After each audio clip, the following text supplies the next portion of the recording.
an riɛk ci tuɔɔk rei wech ka pangak kol pangak rieng di long ko shi kuma jani kuma kirma yadit kuma polnang kuma sholton balok kuma bolmel kana kuma nan waran content kel gaka an wo shi kan bogan walɛ rei wech ka pangak beche long ke jeka long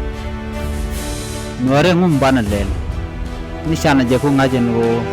rik chika shop na dor kon gota content to content telegat content mane kon gwane kon maka ka boka ka na ka kon na jang ka tat ka do dialan kon shiro dian matkel beje long ni tin nges kon ka ka tin content kwa kon na ka tidien kwar kon de jikon galam yamda no nget kon chol kon ke ni gan manikon akanitin kon na ka kon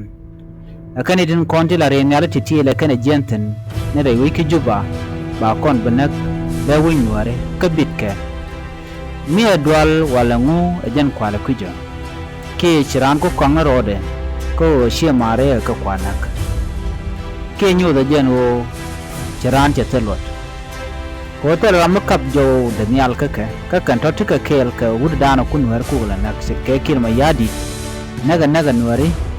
ngai kana ne gwal dan tikete ye ga jitu gan wala ka pangak ring mi jegi mon ke lew kan wer dial ko de jang de kan kono nagre goch na de ne tich awone mai kon kane ma shi kon ka bokone bom dan jane ne kono content ka bom re kuma ka tin mot ka mushun ker kan ware